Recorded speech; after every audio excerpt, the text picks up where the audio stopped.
ഒരു സംഘടനയെ സംബന്ധിച്ച് അതിൻ്റെ എല്ലാ പ്രവർത്തകർക്കും അംഗങ്ങൾക്കും ഒക്കെ അവബോധം സൃഷ്ടിക്കുവാനായിട്ടാണ് നമ്മൾ ഇവിടെ 2 ദിവസമായി കായിക ശിബിരം സംഘടിപ്പിച്ചിട്ടുള്ളത്. ഇതിൽ ഒരു സംഘാടകൻ പ്രധാനമായിട്ടും അറിഞ്ഞിരിക്കേണ്ട ചില വസ്തുതകളാണ് നമ്മൾ ഒരു സംഘാടകനെ കുറിച്ചുള്ള ക്ലാസ്സിൽ അവതരിപ്പിച്ചത്. അതേപോലെ ഒരു സംഘാടകൻ അല്ലെങ്കിൽ ഭാരവാഹി അറിഞ്ഞിരിക്കേണ്ട ചില കാര്യങ്ങൾ എന്ന് പറഞ്ഞാൽ സംഘടനയെ കുറിച്ച് അറിഞ്ഞിരിക്കണം, അതേപോലെ ചരിത്രം അറിഞ്ഞിരിക്കണം. അതിൻ്റെ കൂട്ടത്തിൽ തീരെ ഒഴിവാക്കാൻ പറ്റാത്ത ഒരു കാര്യമാണ് ബൈലോ അല്ലെങ്കിൽ നിയമാവലി. ഏതൊരു സംഘടനയുടെയും പ്രവർത്തനത്തിന് ഒരു നിയമാവലി അത്യാവശ്യമാണ്. നിയമാവലി ഇല്ലാതെ പ്രവർത്തിക്കാൻ പറ്റും. സംഘടന കൂട്ടായ്മകൾക്ക് പ്രവർത്തിക്കാൻ പറ്റും. പക്ഷേ ഒരു സംഘടന എന്തിനു വേണ്ടിയിട്ടാണ് അതിനൊരു നിയമാവലിയുടെ ആവശ്യം ഉള്ളത്? ആവശ്യകത എന്താണ്? സുഗമമായ പ്രവർത്തനത്തിന് വേണ്ടിയുള്ള ഒരു നിയമ പുസ്തകമാണ് ബൈലോ എന്ന് വേണമെങ്കിൽ പറയാം, വേണമെങ്കിലല്ല അങ്ങനെ പറയാം. കൂടാതെ ബൈലോയിൽ ഒരു സംഘടനയുടെ ലക്ഷ്യവും എങ്ങനെ പ്രവർത്തിക്കണമെന്നും വിവരിച്ചിരിക്കുന്നു. അതായത് ഒബ്ജക്റ്റീവ്സ് ആൻഡ് എയിംസ്, കൂടാതെ സംഘടനയുടെ ഘടന, അതായത് സംഘടന വിവിധ തലങ്ങളിലായി പ്രവർത്തിക്കുന്നുണ്ട്, അതിൽ വിവരിച്ചിരിക്കുന്നു. കൂടാതെ അതിൻ്റെ ഭാരവാഹികൾ, അതേപോലെ യോഗങ്ങൾ, പിന്നെ കണക്ക് സംബന്ധിച്ചുള്ള കാര്യങ്ങൾ, ഇതെല്ലാം വ്യക്തമായി ബൈലോയിൽ കൊടുത്തിട്ടുണ്ട്. കൂടാതെ നിയമപരമായ നിലനിൽപ്പിന് വേണ്ടിയിട്ട്, അതായത് സർക്കാർ, നമ്മുടെ സർക്കാരുകൾ, കേന്ദ്ര സംസ്ഥാന ഗവൺമെന്റുകൾ കാലാകാലങ്ങളിൽ ഉണ്ടാക്കിയിട്ടുള്ള നിയമങ്ങളുടെ അടിസ്ഥാനത്തിൽ രജിസ്റ്റർ ചെയ്ത് പ്രവർത്തിക്കുന്ന ഒരു പ്രസ്ഥാനമായിരിക്കണം ഏതൊരു സംഘടനയും. അപ്പൊ അതുകൊണ്ട് അങ്ങനെ നിയമപരമായി രജിസ്റ്റർ ചെയ്യണമെന്നുണ്ടെങ്കിൽ ഒരു സംഘടനയ്ക്ക് ബൈലോ അത്യാവശ്യമാണ്. ഈ ബൈലോയിൽ പറഞ്ഞിട്ടുള്ള കാര്യങ്ങൾ അല്ലെങ്കിൽ നിയമപുസ്തകം എന്ന് പറഞ്ഞല്ലോ, അപ്പോൾ നിയമങ്ങൾ പാലിക്കാനുള്ളതാണ്, പാലിക്കണം, പാലിക്കപ്പെടണം, പാലിക്കേണ്ടതാണ്, നിർബന്ധമായും പാലിക്കണം. ഇതാണ് പൊതുവായിട്ടുള്ള തത്വം. കാരണം നമുക്ക് പാലിക്കേണ്ടതായ അല്ലെങ്കിൽ പാലിക്കാൻ പറ്റുന്നതായ വളരെ ലളിതമായ നിയമങ്ങളാണ് നമ്മുടെ ബൈലോയിൽ രേഖപ്പെടുത്തിയിട്ടുള്ളത്. ദീർഘകാലമായിട്ടുള്ള ചർച്ചകളുടെയും മറ്റും അടിസ്ഥാനത്തിൽ നിയമ വിദഗ്ധർ ഉൾപ്പെടെയുള്ളവർ ചർച്ചകൾ ചെയ്ത് രൂപപ്പെടുത്തിയിട്ടാണ് നമ്മുടെ നിയമം പുസ്തകം ഉണ്ടാക്കിയിട്ടുള്ളത്.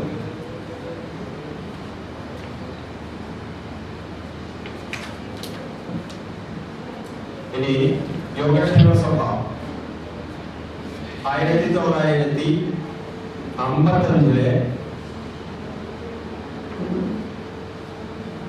തിരുവിതാംകൂർ കൊച്ചി ശാസ്ത്രീയ സാഹിത്യ ധർമ്മ സംഘങ്ങൾ രജിസ്റ്ററാക്കൽ നിയമപ്രകാരം, ഇങ്ങനെ ആക്ട് ഇന്ന് നിലവിലില്ല, എന്നാലും അന്ന് ഉണ്ടായിരുന്ന ആ നിയമത്തിന്റെ അടിസ്ഥാനത്തിൽ ഒരു ചാരിറ്റബിൾ സൊസൈറ്റി, കാരണം ഈ നിയമത്തിൽ മാറ്റങ്ങൾ ഒരുപാട് വന്നിട്ടുണ്ട്, അതിന്റെ അടിസ്ഥാനത്തിൽ ഇപ്പൊ ആ ഒരു നിയമമല്ല ഇന്ന് നിലവിലുള്ളത്, എന്നാലും ആ നിയമത്തിന്റെ അടിസ്ഥാനത്തിലാണ് 1976 ഏപ്രിൽ 7-ാം തീയതി തൃശൂർ ആസ്ഥാനമായി തൃശൂർ സബ് രജിസ്ട്രാർ ഓഫീസില് 83/73 നമ്പറായി 76 നമ്പറായിട്ട് രജിസ്റ്റർ ചെയ്തിട്ടുള്ളത്.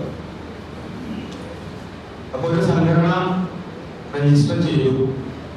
ഇനി അടുത്തത് അപ്പൊ അതിൽ ബൈലോ തയ്യാറാക്കിയിട്ട് ബൈലോയെ നമുക്ക് 4-5 ഭാഗങ്ങളായിട്ടാണ് നമ്മുടെ ബൈലോ തയ്യാറാക്കിയിട്ടുള്ളത്. ഈ ബൈലോയിലെ ആദ്യ ഭാഗം എന്ന് പറഞ്ഞാൽ മെമ്മോറാണ്ടം എന്ന് പറയുന്നത്. ഈ മെമ്മോറാണ്ടത്തില് സംഘടനയുടെ ലക്ഷ്യങ്ങളാണ്. സംഘടനയുടെ ലക്ഷ്യങ്ങൾ നമ്മുടെ ബൈലോയിൽ വിവരിച്ചിട്ടുണ്ട്. പക്ഷേ നമുക്കതൊക്കെ വിശദമായിട്ട് ഇവിടെ സംസാരിക്കാനുള്ള അല്ലെങ്കിൽ പറയാനുള്ള സമയക്കുറവ് കൊണ്ട് ഞാൻ ചുരുക്കത്തിൽ പറയാം. നമ്പൂതിരി സമുദായത്തിന്റെ സമാന സംസ്കാരമുള്ളവരുടെ സമുദായത്തിലെ അംഗങ്ങളുടെ ഓരോ അംഗങ്ങളുടെയും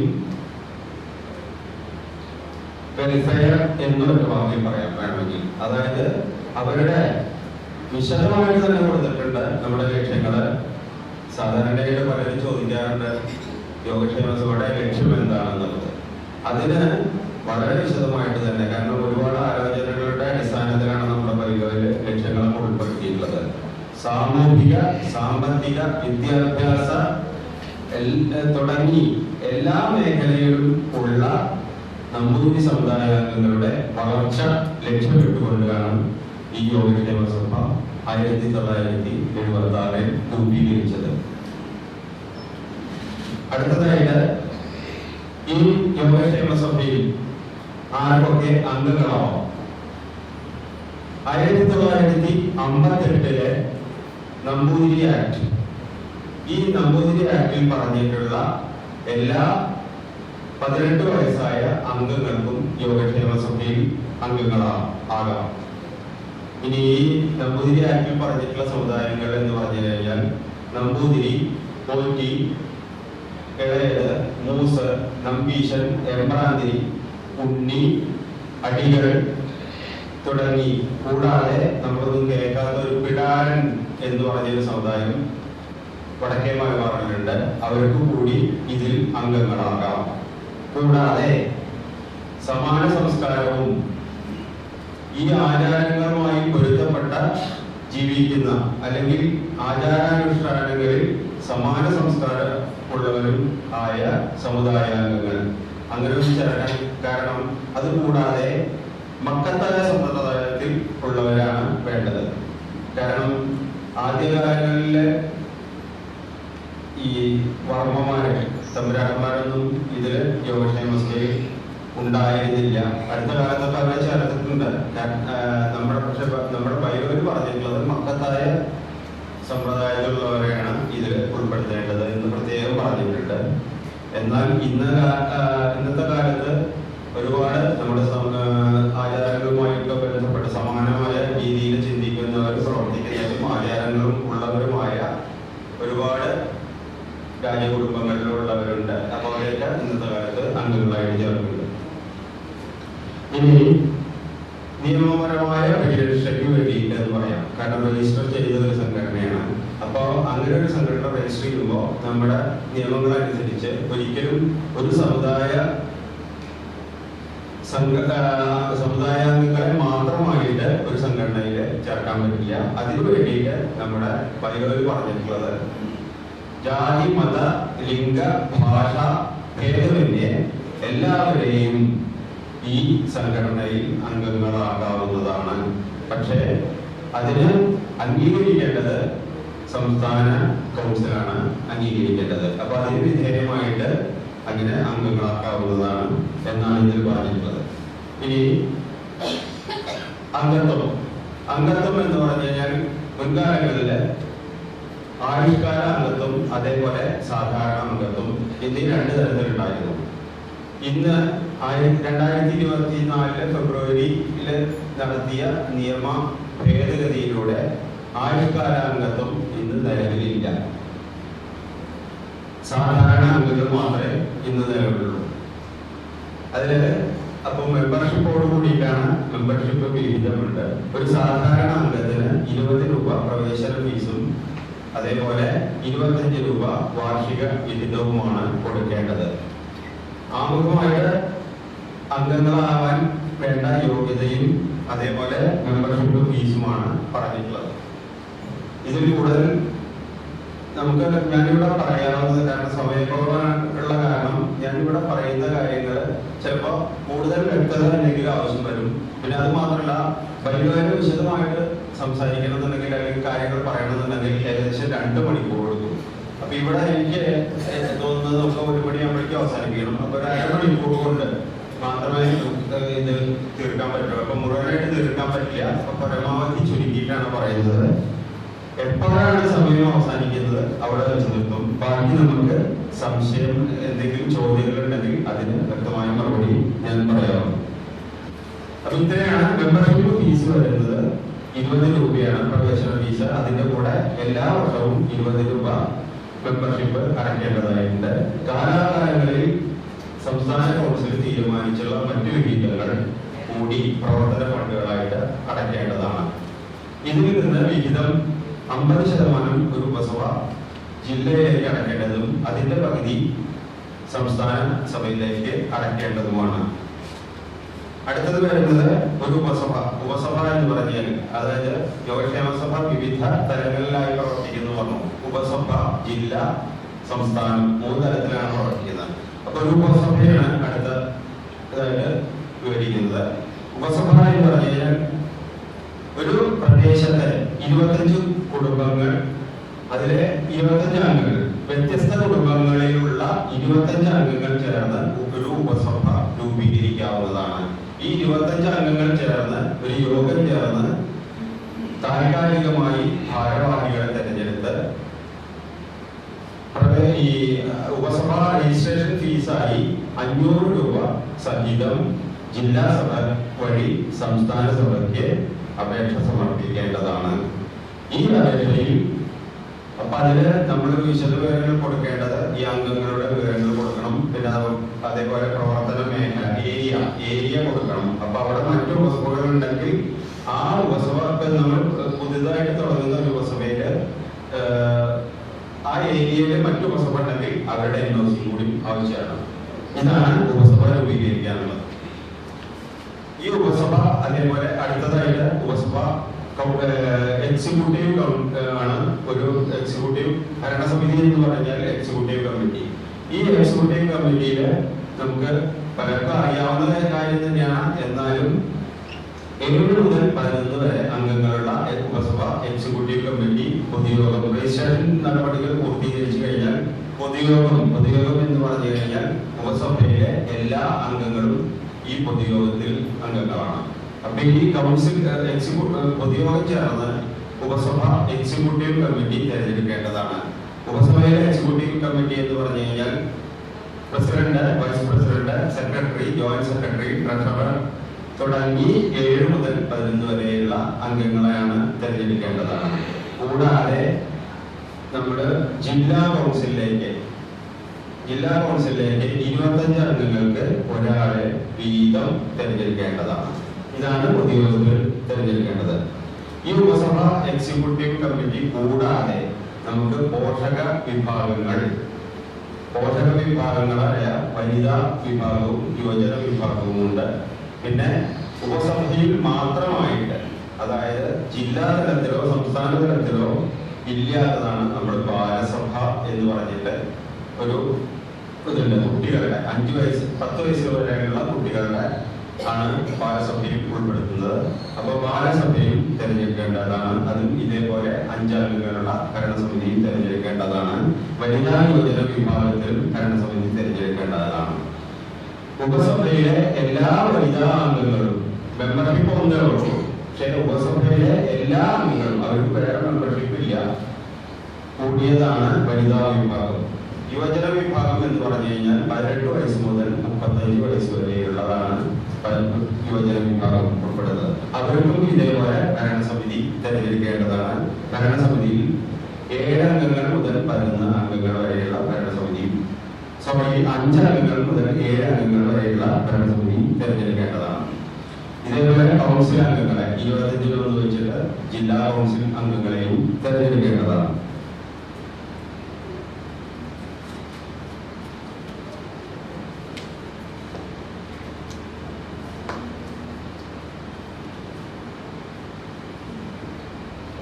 അടുത്തത് ഞാൻ ചുരുക്കി പറയണം, പലതും ഒഴിവാക്കി പറയുന്നത് ഉപസഭയ്ക്ക് സ്വാഭാവികമായിട്ടും സംശയങ്ങൾ വരാനുള്ള ഒരു മേഖലയാണ് ധനാഗമ മാർഗങ്ങളാണ്. ഉപസഭയ്ക്കുള്ള ധനാഗമ മാർഗങ്ങളിൽ ഒന്ന് മെമ്പർഷിപ്പിന്റെ പകുതി, അതായത് ഓരോ വർഷം തിരിക്കുന്ന മെമ്പർഷിപ്പിന്റെ പകുതി, അത് ഉപസഭയ്ക്കുള്ളതാണ്. 25 രൂപയില് 12.50 ഉപസഭയ്ക്ക്, ബാക്കി 12.50 ജില്ലയിൽ അടയ്ക്കണം. ജില്ലയിൽ നിന്ന് അതിന്റെ പകുതി സംസ്ഥാനത്തേക്കും അടയ്ക്കേണ്ടതാണ്. പിന്നെ കൂടാതെ ജില്ലാ സംസ്ഥാന കമ്മിറ്റികളുടെ അംഗീകാരത്തോടെ ഉള്ള പിരിവുകൾ, അങ്ങനെ പിരിവുകളും നമുക്ക് നടത്താവുന്നതാണ്. അതിൽ പല ഭാഗങ്ങളിലും പറയുന്നത് നമ്മുടെ ബൈബിളിൽ തന്നെ പറഞ്ഞിട്ടുണ്ട്, കുറികൾ നടത്താം. പക്ഷെ ഇന്ന് സർക്കാർ നിയമങ്ങളനുസരിച്ച് മാത്രമേ കുറികൾ നടത്താൻ പറ്റുള്ളൂ. മറ്റു സാമ്പത്തിക എല്ലാം അംഗീകാരത്തോടു കൂടി വേണം സാമ്പത്തികമായ സമാഹരണം നടത്തേണ്ടത്. അതേപോലെ യോഗങ്ങൾ മാസത്തിലൊരിക്കൽ നിർബന്ധമായും യോഗങ്ങൾ കൂടിയിരിക്കേണ്ടതാണ്. ആ യോഗങ്ങളിൽ അതാത് മാസത്തെ പ്രവർത്തന റിപ്പോർട്ടും മുൻയോഗ മിനിറ്റ്സും കണക്കും അവതരിപ്പിച്ച് പാസ്സാക്കേണ്ടതാണ്. കൂടാതെ കൊല്ലത്തിൽ 2 തവണ പൊതുയോഗവും കൂടിയിരിക്കേണ്ടതാണ്. ഇതിൽ അർദ്ധവാർഷിക പൊതുയോഗത്തിൽ റിപ്പോർട്ട് അവതരിപ്പിച്ചാൽ മതിയാകും. അത് പാസ്സാക്കണം എന്ന് നിർബന്ധം പറയുന്നില്ല. അതേപോലെ കണക്കും അതിൽ അവതരിപ്പിക്കണമെങ്കിൽ അവതരിപ്പിക്കാം, പക്ഷെ പാസ്സാക്കേണ്ട ആവശ്യമില്ല. നേരെ മറിച്ച് വാർഷിക പൊതുയോഗത്തില് കണക്കും റിപ്പോർട്ടും മുൻയോഗ മിനിറ്റ്സും അവതരിപ്പിച്ച് ചർച്ചകൾക്ക് ശേഷം പാസ്സാക്കണം എന്നുള്ളത് നിർബന്ധമാണ്. ഉപസഭയിൽ കണക്കുകൾ ഓഡിറ്റ് ചെയ്യണം എന്ന് പറയുന്നുണ്ടെങ്കിലും അതൊരു ചാർട്ടേഡ് അക്കൗണ്ടന്റ് ആവശ്യമില്ല. ആരെങ്കിലും തെരഞ്ഞെടുത്ത് കമ്മിറ്റിയിൽ നിന്ന് പുറത്തുനിന്നുള്ള ആരെങ്കിലും തെരഞ്ഞെടുത്ത് ഓഡിറ്റ് ചെയ്യേണ്ട ആവശ്യമേ ഉള്ളൂ. ഇത്രയുമാണ് ഉപസഭകളുടെ. പിന്നെ യോഗങ്ങളെ സംബന്ധിച്ചൊക്കെ പൊതുവായിട്ട് കുറച്ച് കഴിഞ്ഞ സമയം ഉണ്ടെങ്കിൽ പറയാം. എന്നാലും ഇത്രയുമാണ് പറയുന്നത്. കോളം പൊതുവായിട്ട് വരുന്നത് അംഗങ്ങളുടെ, ഒരു കമ്മിറ്റിയിലോ അല്ലെങ്കിൽ കൗൺസിലോ ഉള്ള അംഗങ്ങളുടെ 1/3 കോളമായിട്ട് പരിഗണിക്കേണ്ടതാണ്.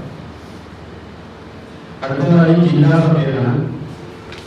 ജില്ലാ സഭ, ജില്ലാ കൗൺസിൽ എന്ന് പറഞ്ഞു കഴിഞ്ഞാൽ ഓരോ ഉപസഭയിൽ നിന്നും പ്രസിഡന്റ്, സെക്രട്ടറി, വനിതാ വിഭാഗം പ്രസിഡന്റ് സെക്രട്ടറി, യുവജന വിഭാഗം പ്രസിഡന്റ് സെക്രട്ടറി തുടങ്ങിയവരും ഉപസഭയിലെ 25 അംഗങ്ങൾക്ക് 1 വീതമുള്ള ജില്ലാ കൗൺസിൽ അംഗങ്ങളെയും കൂടിയതാണ് ജില്ലാ കൗൺസിൽ യോഗം. ജില്ലയിലെ പൊതുയോഗത്തിന് പകരം കൗൺസിൽ എന്നാണ് പറയുന്നത്. കേന്ദ്രത്തിൽ, സംസ്ഥാനത്തിലും അത് തന്നെയാണ് പറയുന്നത്. ഈ പൊതുയോഗത്തിൽ 3 വർഷം ആണ് ഉപസഭാ ഭാരവാഹികളുടെയും അതേപോലെ ജില്ലാ ഭാരവാഹികളുടെയും സംസ്ഥാന ഭാരവാഹികളുടെയും കാലാവധി എന്ന് പറഞ്ഞാൽ 3 വർഷമാണ്. അപ്പോൾ 3 വർഷം കൂടുമ്പോൾ കൗൺസിൽ യോഗം ചേർന്ന് ജില്ലയിൽ 1 president, 3 vice president, secretary, 3 joint secretary, treasurer തുടങ്ങി 11 മുതൽ 21 വരെയുള്ള അംഗങ്ങളെ തെരഞ്ഞെടുക്കേണ്ടതാണ്. ഇതിൽ പറയാനുള്ളത് കൗൺസിൽ അംഗത്വം സാധാരണയായി വരുന്നത് 3 വർഷമാണ് കൗൺസിൽ അംഗങ്ങളുടെ കാലാവധി. പക്ഷെ ഓരോ വർഷവും 3-ൽ 1 വീതം അംഗങ്ങൾ പിരിഞ്ഞു പോകേണ്ടതാണ്. അതിൽ തന്നെ ഇപ്പൊ ഒരു 15 പേരാണ് കൗൺസിലർ ഉണ്ട് എങ്കിൽ അതിൽ 5 പേരെ അടുത്ത വർഷം മാറ്റാവുന്നതാണ് വേണമെങ്കിൽ. അതിൽ അവരെ തന്നെ വീട്ടിൽ വേണമെങ്കിൽ തെരഞ്ഞെടുക്കാവുന്നതാണ്. പക്ഷെ 3 പേര് ഓരോ വർഷവും പിരിഞ്ഞു പോകേണ്ടതാണ്. ജില്ലാ കൗൺസിൽ യോഗം ചേർന്ന് കേന്ദ്ര കൗൺസിലിലേക്ക് 3-ൽ 1 ഇതേപോലെ കുറയുന്ന മുറയ്ക്ക് തന്നെ തെരഞ്ഞെടുക്കേണ്ടതാണ്. ജില്ലയിൽ നിന്നുള്ള അംഗങ്ങളുടെ മൊത്തം അംഗങ്ങളുടെ, തൃശ്ശൂർ ജില്ലയിലെ 8000 അംഗങ്ങളുണ്ട്. ഈ 8000 അംഗങ്ങൾക്ക് 80 കൗൺസിലേഴ്സിന്, അതായത് 100-1 കൗൺസിലേഴ്സിന് സംസ്ഥാന കൗൺസിലിലേക്ക് തെരഞ്ഞെടുക്കേണ്ടതാണ്. ഭാരവാഹികളെ തെരഞ്ഞെടുക്കുന്നത് കൂടാതെ സംസ്ഥാന കൗൺസിൽ അംഗങ്ങളായിട്ട് 100-1 വെച്ച് തെരഞ്ഞെടുക്കേണ്ടതാണ്. കൂടാതെ ജില്ലാ പ്രസിഡന്റ്, ജില്ലാ സെക്രട്ടറി, അതേപോലെ വനിതാ വിഭാഗവും യുവജന വിഭാഗം പ്രസിഡന്റ് സെക്രട്ടറിമാരും എന്നിവരും കേന്ദ്ര കൗൺസിൽ അംഗങ്ങളാണ്. ഇത്രയുമാണ് ജില്ലയെ സംബന്ധിച്ച് ഭാരവാഹികളെ സംബന്ധിച്ചും പറയാനുള്ളത്. അടുത്തത് കേന്ദ്ര ഭരണസമിതി, കേന്ദ്ര കൗൺസിൽ. ഞാൻ പറഞ്ഞു, കേന്ദ്ര കൗൺസിലിലേക്ക് ജില്ലയിൽ നിന്നുള്ള 14 ജില്ലയിൽ നിന്ന് 100 വെച്ചിട്ടുള്ള അംഗങ്ങളും ജില്ലാ പ്രസിഡന്റ്, ജില്ലാ സെക്രട്ടറി, പോഷക സംഘടനകളുടെ പ്രസിഡന്റ്, സെക്രട്ടറി എന്നിവരും ചേർന്നതാണ് കേന്ദ്ര കൗൺസിൽ. ഈ കേന്ദ്ര കൗൺസിലിൽ നിന്ന് സംസ്ഥാന president, vice president, general secretary, secretary, treasurer, 3 മേഖലാ പ്രസിഡന്റ് സെക്രട്ടറിമാർ കൂടാതെ വനിതാ യുവജന വിഭാഗങ്ങളിൽ നിന്നുള്ള പ്രതിനിധികൾ എന്നിവർ കൂടി അടങ്ങിയ 29 അംഗ കമ്മിറ്റിയാണ് കേന്ദ്ര ഭരണസമിതി. ഇത് എല്ലാ 3 വർഷം കൂടുമ്പോഴും കേന്ദ്ര കൗൺസിൽ യോഗം ചേർന്നാണ് ഈ ഭരണസമിതിയെ തെരഞ്ഞെടുക്കുന്നത്. ജില്ലാ സംസ്ഥാന ഭരണസമിതികളും ഇതേപോലെ എല്ലാ മാസവും യോഗം ചേർന്നിരിക്കേണ്ടതാണ്. കൂടാതെ കൗൺസിൽ യോഗം 6 മാസത്തിലൊരിക്കൽ, മാക്സിമം 7 മാസത്തിനുള്ളിൽ നിർബന്ധമായി കൂടിയിരിക്കേണ്ടതാണ്. അർദ്ധവാർഷിക കൗൺസിൽ യോഗവും വാർഷിക കൗൺസിൽ യോഗവും കൂടിയിട്ട് അതില് മുൻയോഗ മിനിറ്റ്സ്, റിപ്പോർട്ട്, കണക്ക് എന്നിവ അവതരിപ്പിച്ച് പാസ്സാക്കേണ്ടതാണ്. ഇതിൽ ജില്ലാതലത്തിലാണെങ്കിൽ ഒരു ചാർട്ടേഡ് അക്കൗണ്ടന്റ്, ജില്ലാ തലത്തിലും സംസ്ഥാന തലത്തിലും ചാർട്ടേഡ് അക്കൗണ്ടന്റ് ഓഡിറ്റ് ചെയ്ത കണക്കുകളാണ് അവതരിപ്പിക്കേണ്ടത്. പ്രധാനമായും ഇതിൽ വരുന്നത് നമ്മുടെ റിപ്പോർട്ട്, കണക്ക്. ഇനി അതിലൊരു പ്രധാനമായിട്ട് റിപ്പോർട്ട്, മിനിറ്റ്സ് രണ്ടും തമ്മിലുള്ള വ്യത്യാസം ചുരുക്കി പറയാം. മുൻയോഗ മിനിറ്റ്സ് എന്ന് പറഞ്ഞു കഴിഞ്ഞാൽ, അല്ലെങ്കിൽ ഒരു മിനിറ്റ്സ് എന്ന് പറഞ്ഞു കഴിഞ്ഞാൽ എന്താണെന്ന് വെച്ചാൽ പദാനുപത വിവരണം എന്ന് പറയാം. അതായത് ഒരു യോഗത്തില് എന്തൊക്കെയാണ് നടന്നിട്ടുള്ളത് അത് കൃത്യമായിട്ട് രേഖപ്പെടുത്തിയിട്ടുള്ളതാണ് മിനിറ്റ്സ് എന്ന് പറഞ്ഞു കഴിഞ്ഞാൽ. നേരെ മറിച്ച് റിപ്പോർട്ട് എന്ന് പറഞ്ഞു കഴിഞ്ഞാൽ മുൻ മാസങ്ങളിൽ അല്ലെങ്കിൽ മുൻ വർഷങ്ങളിൽ, അതായത് ഇന്ന് വരെയുള്ള ഒരു വർഷത്തിൽ എന്തൊക്കെ പ്രവർത്തനങ്ങൾ നടത്തിയിട്ടുണ്ട് ആ പ്രവർത്തനങ്ങളുടെ ഒരു ബ്രീഫിംഗ് ആണ്, വിവരണമാണ് റിപ്പോർട്ട്. ഇതാണ് റിപ്പോർട്ടും മിനിറ്റ്സും തമ്മിലുള്ള വ്യത്യാസം. ഇന്ന് പലപ്പോഴും നമ്മുടെ പല ഉപസഭകളിലോ അല്ലെങ്കിൽ ജില്ലാ സംസ്ഥാന തലങ്ങളിൽ തന്നെ അതിന്റെ വ്യത്യാസം എന്താണെന്ന് അറിയാതെ റിപ്പോർട്ട് തന്നെ മിനിറ്റ്സ് ആയിട്ട് അവതരിപ്പിക്കുന്ന ഒരു രീതി കാണാനുണ്ട്. അതുകൊണ്ടാണ് അത് പ്രത്യേകമായിട്ട് പറഞ്ഞത്. ഇനി അടുത്തതായിട്ട് സാധാരണയായിട്ട് ചിലപ്പോൾ നമ്മൾ ഭാരവാഹിത്വം ഈ 3 വർഷത്തിനുള്ളിൽ ചിലപ്പോൾ ഇടയ്ക്ക് വെച്ചിട്ട് ഒഴിയേണ്ടതായ സാഹചര്യങ്ങൾ ഉണ്ടാവാറുണ്ട്. ചിലപ്പോൾ ഒരംഗങ്ങൾ, ഏതെങ്കിലും അംഗങ്ങൾ, ഭാരവാഹികളുടെ ഏതെങ്കിലും എക്സിക്യൂട്ടീവ് കമ്മിറ്റിയിലെ അംഗങ്ങളൊക്കെ ഒഴിയുന്ന സാഹചര്യങ്ങൾ ഉണ്ടാവാറുണ്ട്. സാധാരണ നിലയ്ക്ക് അടുത്ത കൗൺസിൽ യോഗത്തിൽ വെച്ചിട്ട് ഒരാളെ തെരഞ്ഞെടുക്കാവുന്നതാണ്. അതിനു മുമ്പ് അതേവരെ ഉള്ള ഒഴിവ് നികത്താനുള്ള അവകാശം ആ കമ്മിറ്റിക്ക് ഉണ്ടായിരിക്കുന്നതാണ്. അതായത് ഒഴിവ് വന്നു കഴിഞ്ഞാൽ തുടർന്ന് വരുന്ന കൗൺസിലിന്റെ അംഗീകാരത്തിന് വിധേയമായിട്ട് എക്സിക്യൂട്ടീവ് കമ്മിറ്റിക്ക് തന്നെ ആ സ്ഥാനത്തേക്ക് ഒരാളെ നോമിനേറ്റ് ചെയ്യാവുന്നതാണ്. എന്നാൽ കേന്ദ്ര സമിതി, അതായത് സംസ്ഥാന തലത്തിൽ മാത്രം ഇതിൽ നിന്ന് വ്യത്യസ്തമായിട്ട് ഒരു കോഴ്സ് നമ്മുടെ കയ്യിൽ വെച്ചിട്ടുണ്ട്. അത് 6 മാസത്തിൽ കൂടുതലുള്ള ഒഴിവുകളാണെങ്കിൽ തിരഞ്ഞെടുപ്പ് നടപടിക്രമങ്ങൾ ആശുപത്രി പാലിച്ചുകൊണ്ട് തന്നെ തിരഞ്ഞെടുപ്പ് നടത്തേണ്ടതാണ്. ഇത് ജില്ലാ തലത്തിലോ ഉപസഭാ തലത്തിലോ ഇല്ല, കൗൺസിലിന് വിധേയമായിട്ട് ഒരാളെ നോമിനേറ്റ് ചെയ്യാവുന്നതാണ്. പക്ഷേ കേന്ദ്ര തലത്തിൽ വരുമ്പോൾ അത് വ്യത്യസ്തമായിട്ട് 6 മാസത്തിൽ കൂടുതലുള്ള ഒഴിവുണ്ടെങ്കിൽ അത് ഇലക്ഷനായിട്ട് തന്നെ നടത്തേണ്ടതാണ്. അടുത്തത് യോഗങ്ങളാണ്. സാധാരണയായിട്ട് നമുക്ക് പലപ്പോഴും സംശയങ്ങൾ വരുന്നത്, ഇപ്പൊ ഈ നമ്മളൊക്കെ ഉപസഭാ തലത്തിലും ജില്ലാ തലത്തിലും ഒക്കെ പലതരത്തിലുള്ള യോഗങ്ങളിൽ നമ്മൾ പങ്കെടുക്കാറുണ്ട്. പല സ്ഥലത്തും ആ യോഗങ്ങളെ നടത്തിപ്പിനെ സംബന്ധിച്ച് പലതരത്തിലുള്ള എന്താ പറയാ വൈരുദ്ധ്യങ്ങൾ പലതരത്തിൽ കാണാറുണ്ട്. ചില സ്ഥലത്ത് ഒരു ഉദാഹരണമായിട്ട് പറയാം, അവിടുത്തെ സീനിയർ അംഗങ്ങൾ അധ്യക്ഷത വഹിക്കാറുണ്ട്. പക്ഷെ ഇതുമായി ബന്ധപ്പെട്ട നമ്മുടെ പരിധിയിൽ ഒരു പ്രോട്ടോകോള് തയ്യാറാക്കിയിട്ടുണ്ട്. ഒരു യോഗം നടക്കുമ്പോൾ ഉപസഭയിലാണെങ്കിൽ ഉപസഭ പ്രസിഡന്റ് ആയിരിക്കണം അതിന്റെ അധ്യക്ഷൻ, അത് നിർബന്ധമാണ്. അതേപോലെ ജില്ലാ തലത്തിലാണെങ്കിൽ ജില്ലാ പ്രസിഡന്റ്, സംസ്ഥാന തലത്തിലാണെങ്കിൽ സംസ്ഥാന പ്രസിഡന്റ്, ഇതല്ലെങ്കിൽ വൈസ് പ്രസിഡന്റ് ആയിരിക്കണം. അപ്പൊ നമ്മളൊരു പ്രോട്ടോകോൾ തീരുമാനിച്ച് പരിപാടി ഉൾപ്പെടുത്തിയിട്ടുണ്ട്. പ്രസിഡന്റ് ആദ്യം, പിന്നെ വൈസ് പ്രസിഡന്റ്, അത് കഴിഞ്ഞാൽ ജനറൽ സെക്രട്ടറി സംസ്ഥാന തലത്തില്, ജില്ലാ ഉപസഭാ തലങ്ങളിലെ സെക്രട്ടറി, ട്രഷറർ, സംസ്ഥാന തലത്തിൽ സെക്രട്ടറി എന്നുള്ള പോസ്റ്റ് ഉണ്ട്, ജോയിന്റ് സെക്രട്ടറി പകരമായിട്ട് സെക്രട്ടറി എന്ന പോസ്റ്റ് ഉണ്ട്. അപ്പൊ സെക്രട്ടറി, ട്രഷറർ, മേഖലാ പ്രസിഡന്റ് സെക്രട്ടറിമാര്, അത് കഴിഞ്ഞാൽ അതാത് കമ്മിറ്റി അംഗങ്ങൾ. ഈ കമ്മിറ്റി അംഗങ്ങൾ കഴിഞ്ഞാൽ വരുന്നത് പോഷക സംഘടന ഭാരവാഹികൾ. ഈ രീതിയിലായിരിക്കണം നമ്മുടെ പ്രോട്ടോകോള് പാലിക്കേണ്ടത്.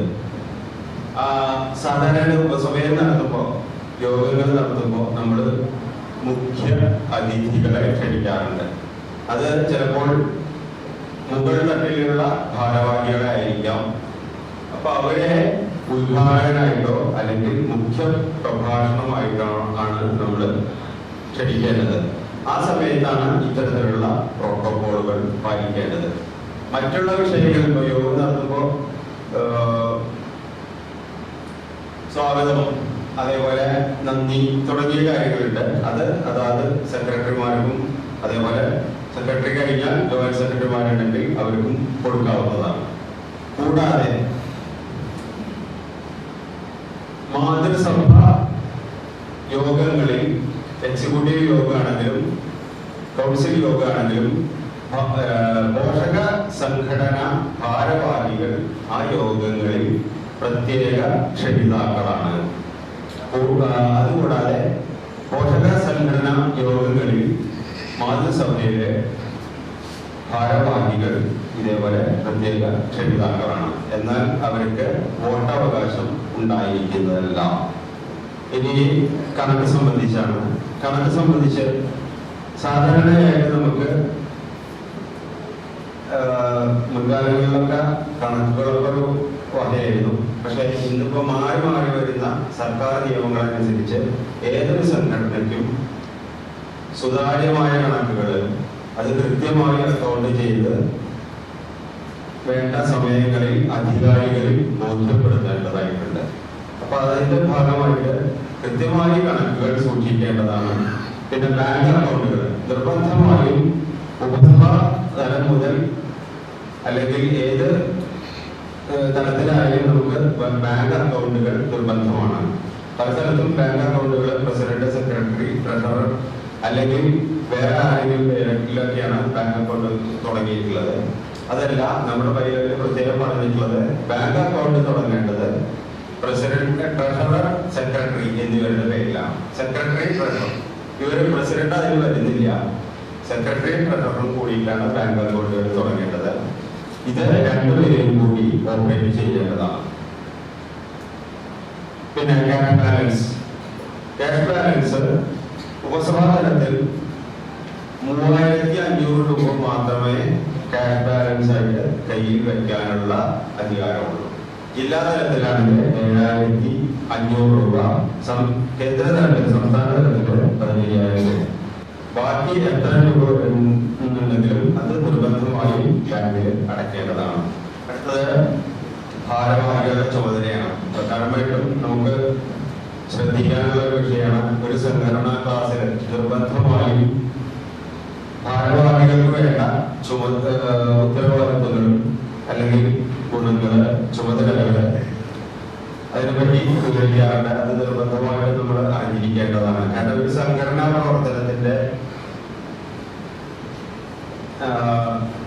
ഏറ്റവും പ്രധാനമായ അല്ലെങ്കിൽ ഒരു നമ്മൾ കമ്മിറ്റികളിലൊക്കെ ഒരുപാട് കാര്യങ്ങൾ ചർച്ച ചെയ്ത് തീരുമാനിക്കാറുണ്ട്. പക്ഷെ അത് എക്സിക്യൂഷൻ എന്നുള്ളതാണ് പ്രധാനമായി വരുന്നത്. യോഗക്ഷേമ സഭ എന്ന് പറഞ്ഞാൽ ഒരു പ്രസിഡൻഷ്യൽ രീതിയിലുള്ള രീതിയിലുള്ള സംഘടനയായിട്ടാണ് വിഭാവനം ചെയ്തിട്ടുള്ളത്.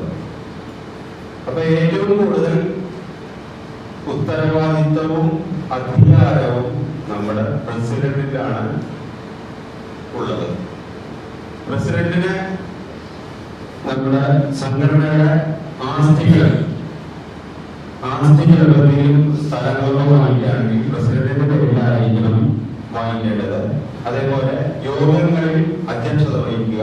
പിന്നെ അവസാന വാക്ക്, തീരുമാനങ്ങളിൽ അവസാന വാക്ക് പ്രസിഡന്റാണ്. വൈസ് പ്രസിഡന്റുമാരുടെ ചുമതല എന്ന് പറഞ്ഞു കഴിഞ്ഞാൽ പ്രസിഡന്റുമാരുടെ അഭാവത്തിൽ അവരുടെ ചുമതല വഹിക്കുക എന്നുള്ളതാണ്. ജനറൽ സെക്രട്ടറി അല്ലെങ്കിൽ സെക്രട്ടറി, ഇവര് ഓരോ കമ്മിറ്റികളും എടുക്കുന്ന തീരുമാനങ്ങൾ നടപ്പിൽ വരുത്തുക എന്നുള്ളതാണ് സെക്രട്ടറിമാരുടെ ചുമതല. അവർക്ക് സ്വന്തമായി തീരുമാനങ്ങൾ എടുക്കാനുള്ള അധികാരം ഇല്ല എന്ന് തന്നെ പറയാം. അടുത്തത് ട്രഷററാണ്. ട്രഷററുടെ ചുമതല എന്ന് പറഞ്ഞു കഴിഞ്ഞാൽ സെക്രട്ടറിമാരുമായി ചേർന്ന് ചിലവുകൾ, വരവ് ചിലവുകൾ നടത്തുക. അതായത് ചെലവ് നടത്താനുള്ള ഒറ്റയ്ക്കുള്ള അധികാരം ട്രഷറർക്കുമില്ല, സെക്രട്ടറിക്കുമില്ല. രണ്ടുപേരും കൂടിയിട്ട് വേണം ചെലവുകൾ നടത്താൻ. അത് രേഖകളാക്കി സൂക്ഷിക്കുക, അക്കൗണ്ട് ചെയ്യുക, വേണ്ട അധികാര സ്ഥാനങ്ങളിൽ അത് ബോധ്യപ്പെടുത്തുക എന്നീ ചുമതലകളാണ് ട്രഷറർക്കുള്ളത്. ഇനി അടുത്തത് ഒരു കമ്മിറ്റിയുടെ ചുമതല എന്ന് പറഞ്ഞാൽ പറയാം. അതായത് ഭാരവാഹികളൊക്കെ ഉണ്ടാവും. ഭാരവാഹികൾക്ക് വ്യക്തമായ അഭിപ്രായങ്ങൾ ഉണ്ടാവാം. ഇത് ചർച്ച ചെയ്ത് തീരുമാനിക്കുക. ഒരു കമ്മിറ്റി തീരുമാനം അനുസരിച്ചല്ലാതെ ഉള്ള ഒരു കാര്യങ്ങളും ഒരു സംഘടനയിലും നടക്കാൻ പാടില്ല എന്ന് ബൈലോ പ്രത്യേകം നിഷ്കർഷിക്കുന്നുണ്ട്. പല രാഷ്ട്രീയ സംഘടനകളിലും നമുക്ക് കാണാം, അതിന്റെ വക്താക്കൾ എന്ന് പറഞ്ഞിട്ട് അവര് സംഘടനയ്ക്ക് വിരുദ്ധമായി പോലും അഭിപ്രായങ്ങൾ പറയുന്നുണ്ട്. ഇന്നത്തെ കാലത്ത് പ്രത്യേകിച്ചും കാണാറുണ്ട്. അപ്പൊ ഒരു സംഘടനയുടെ കെട്ടുറപ്പിനെ ബാധിക്കുന്ന അല്ലെങ്കിൽ ജനാധിപത്യപരമായി പ്രവർത്തിക്കുന്ന ഒരു സംഘടനയുടെ കെട്ടുറപ്പിനെ ബാധിക്കാതിരിക്കാനും വേണ്ടിയിട്ട് ഒരു കമ്മിറ്റി എന്ന് പറഞ്ഞാൽ കമ്മിറ്റി എന്ത് തീരുമാനമെടുക്കുന്നോ, നമ്മൾ എന്ത് തീരുമാനമാണ് എങ്കിലും അത് എടുക്കുന്നത് അല്ലെങ്കിൽ പ്രവർത്തിക്കുന്നതെങ്കിലും നിർബന്ധമായും അതൊരു തീരുമാനമായി രേഖകളിലെങ്കിലും വേണം. കാരണം പറയുന്നത് ഇന്നത്തെ കാലത്ത് നിയമങ്ങൾ കർശനമാണ്. ഈ നിയമങ്ങൾ പ്രകാരം ഒരു ട്രസ്റ്റ് ആണെങ്കിലും സൊസൈറ്റി ആണെങ്കിലും എന്ത് വേണമെങ്കിലും സർക്കാരിന് അതിൽ നിയന്ത്രണം കൊണ്ടുവരാൻ സാധിക്കും. അപ്പൊ അതുകൊണ്ട് നമ്മൾ എടുക്കുന്ന ഓരോ തീരുമാനങ്ങളും അത് രേഖപ്പെടുത്തി വെക്കുക എന്നുള്ളത് നിർബന്ധമാണ്. അത് എന്ത് തീരുമാനം എടുത്താലും അത് രേഖപ്പെടുത്തുക. അതുകൊണ്ട് തീരുമാനങ്ങൾ എടുത്താൽ മാത്രം പോരാ, അത് രേഖപ്പെടുത്തി വെക്കണം. അതാണ് പ്രധാനമായും സെക്രട്ടറിയുടെ ചുമതല. കണക്കായാലും ഇത് തന്നെയാണ് സ്ഥിതി. സാധാരണയായിട്ട് നമ്മുടെ കണക്കുകളിലൊന്നും വലിയ പ്രാധാന്യം കൊടുക്കാറില്ല. പക്ഷെ അത് അനുഭവപ്പെടുന്നവർക്ക് അറിയാം. കാരണം ഒരു ട്രസ്റ്റുകൾ, പല ട്രസ്റ്റുകളും ഇന്ന് കേന്ദ്ര ഗവൺമെന്റിന്റെ നിയമപ്രകാരം നമ്മളൊക്കെ പത്രത്തിലൊക്കെ കാണാറുണ്ട്. അവിടെ ED റെയ്ഡ് നടന്നു, ഇവിടെ ED റെയ്ഡ് നടന്നു. ഇനി ഒരു ഉദാഹരണം പറയാം. ഗുരുവായൂർ പാർത്ഥസാരഥി ക്ഷേത്രം. ഈ പാർത്ഥസാരഥി ക്ഷേത്രം ദേവസ്വം ബോർഡ് ഏറ്റെടുത്തു. അതിൽ പ്രധാനമായിട്ടും അവിടുത്തെ സാമ്പത്തിക പ്രശ്നങ്ങളാണ് ഏറ്റെടുക്കാനുള്ള കാരണം. ഈ സാമ്പത്തിക പ്രശ്നങ്ങൾ എന്ന് പറഞ്ഞു കഴിഞ്ഞാൽ അവിടെ അടുത്തുള്ളവരൊക്കെ അറിയാം, അത് അറിയുന്നവരൊക്കെ അറിയാം. അവര് ഭാരവാഹികൾ അതിന്റെ ഒരു അഴിമതിയോ അല്ലെങ്കിൽ തിരുമറിയോ നടത്തിയിട്ടല്ല അവിടെ ഉണ്ടായിട്ടുള്ളത്. പക്ഷേ അവിടെ സംഭവിച്ചിട്ടുള്ളത് കോടതിയിലെത്തിയപ്പോൾ, ഇതിനെതിരെ ഏറ്റെടുത്തതിനെതിരെ കോടതിയിലെത്തിയപ്പോൾ ഇവർക്ക് വേണ്ട വിധത്തിലുള്ള രേഖകൾ ഹാജരാക്കാൻ കഴിഞ്ഞില്ല. അതാണ് വരവുകളുണ്ട്, ചെലവുകളുണ്ട്, കയ്യിലിരുന്ന് പലരും ചെയ്യുന്നത്. നമുക്ക് ഇതേപോലെ ഉപസഭകളിലൊക്കെ പലരും ചെയ്യുന്നതാണ്.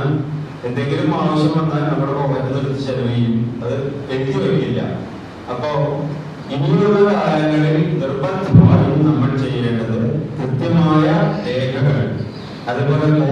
കേസുകളൊക്കെ വരുമ്പോൾ നിർബന്ധമായും രേഖകളാണ് പ്രധാനം. അപ്പൊ അതുകൊണ്ട് മിനിറ്റ്സ്, അതേപോലെ കണക്കുകൾ എന്ന് വേണ്ട എല്ലാ കാര്യങ്ങളും നമ്മൾ നിർബന്ധമായും രേഖപ്പെടുത്തി വെക്കേണ്ടതാണ്. ഞാൻ പറയാം, ചുരുക്കം പറയുമ്പോൾ നമുക്ക് കുറെ വിട്ടുപോകുന്നുണ്ട്. അതിന്റെ ഇടയ്ക്കുള്ള കാര്യങ്ങൾ സമയമില്ലാതാണ്. ഏകദേശം 12:55 ഒരു മണിയായി. എനിക്ക് തോന്നുന്നത് ഞാൻ തൽക്കാലം നിർത്തലാണ്. ഈ നിങ്ങൾക്ക് എല്ലാവർക്കും ഉണ്ടാവുന്ന സംശയങ്ങൾക്ക് മറുപടി പറയാം. അതാണ് നല്ലതെന്ന് തോന്നുന്നു. ഒരു മണിയായ സ്ഥിതിക്ക് നമുക്കൊക്കെ പറഞ്ഞ കാര്യങ്ങൾ നിർത്തുകയാണ്. എന്തെങ്കിലും സംശയം ഉണ്ടെങ്കിൽ ഇതുമായി ബന്ധപ്പെട്ട സംശയം ഉണ്ടെങ്കിൽ ചോദിക്കാൻ പറയാം.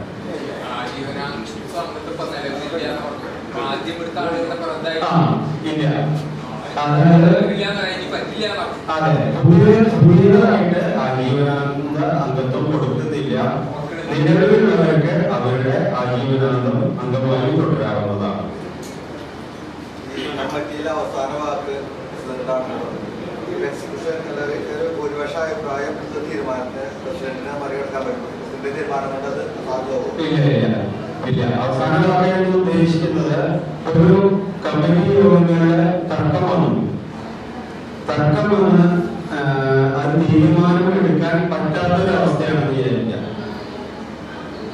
പിന്നെ കൗൺസിൽ അവസാന വാക്ക് പ്രസിഡന്റാണ്. രണ്ടാമത് സഭയുടെ പരമാധികാര ഘടകം എന്ന് പറഞ്ഞു കഴിഞ്ഞാൽ കേന്ദ്ര കൗൺസിലാണ്. അങ്ങനെ ഒരു വാക്ക് പലപ്പോഴും കേൾക്കാറുണ്ട്. പക്ഷേ ആ പ്രസിഡന്റിനോ അതേപോലെ ആ കേന്ദ്ര കൗൺസിലിനോ ഭരണഘടനയ്ക്ക് വിരുദ്ധമായിട്ടൊരു തീരുമാനമെടുക്കാനുള്ള അധികാരം, അവകാശം ഇല്ല. ഈ റിപ്പോർട്ട് മിനിറ്റ്സ് എന്ന് പറഞ്ഞു, റിപ്പോർട്ട് എന്ന് പറയുമ്പോൾ അത് ഫുള്ളായിട്ട് എഴുതുക, അതായത് നടപടിക്രമം മുഴുവൻ എഴുതുക, മിനിറ്റ്സ് ആ തീരുമാനം മാത്രം എഴുതുക, അങ്ങനെയാണോ ഉദ്ദേശിച്ചത്? അല്ല, തിരിച്ചാണ്. മിനിറ്റ്സ് ആണ് നടപടിക്രമങ്ങൾ മുഴുവനായിട്ടും എഴുതുന്നത്. റിപ്പോർട്ട് എന്ന് പറഞ്ഞു കഴിഞ്ഞാൽ ഒരു മാസത്തെ പ്രവർത്തനം എന്തൊക്കെയാണ്, നമ്മുടെ ഇവിടെയൊക്കെ ഏതൊക്കെ പരിപാടികൾ നടത്തിയിട്ടുണ്ട്, അതിന്റെ ചുരുക്കം മാത്രം. പ്രോട്ടോകോൾ സംബന്ധിച്ച് ഒരു ചെറുതായിട്ടൊന്ന് പറഞ്ഞാൽ അത് പിന്നെ ഞാൻ ചോദിക്കാൻ ഉദ്ദേശിച്ചത് പറയാം. ഒരാൾക്ക് ഇത്ര പദവികൾ വരാം, എല്ലാ പദവികൾ ഒരേ സമയം എടുക്കാൻ പറ്റും. രണ്ട്, പ്രസിഡന്റ് രാജിവെക്കാൻ തയ്യാറാണെങ്കിൽ രാജി ആർക്കാണ് സമർപ്പിക്കേണ്ടത്?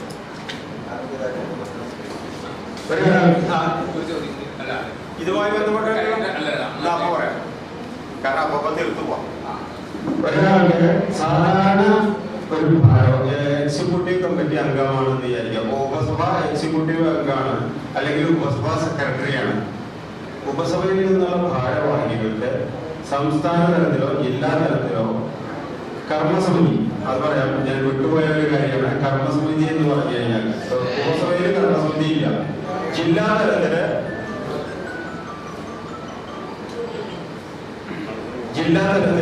പ്രസിഡന്റ്, വൈസ് പ്രസിഡന്റ്, 3 വൈസ് പ്രസിഡന്റുമാര്, സെക്രട്ടറി, ജോയിന്റ് സെക്രട്ടറിമാര്, ട്രഷറർ തുടങ്ങിയ 9 പേരടങ്ങിയ കമ്മിറ്റിയെ ആണ് കർമ്മസമിതി എന്ന് പറയുന്നത്.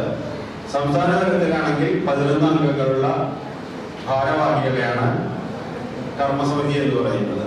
സാധാരണയായിട്ട് ഈ കർമ്മസമിതിക്ക് അടിയന്തരമായിട്ട് യോഗം ചേർന്ന് തീരുമാനങ്ങൾ എടുക്കാവുന്നതാണ്. എന്നാൽ തൊട്ട് വരുന്ന എക്സിക്യൂട്ടീവ് കമ്മിറ്റി, കേന്ദ്ര കമ്മിറ്റി അല്ലെങ്കിൽ ജില്ലാ കമ്മിറ്റി അത് റാറ്റിഫൈ ചെയ്യേണ്ടതാണ്.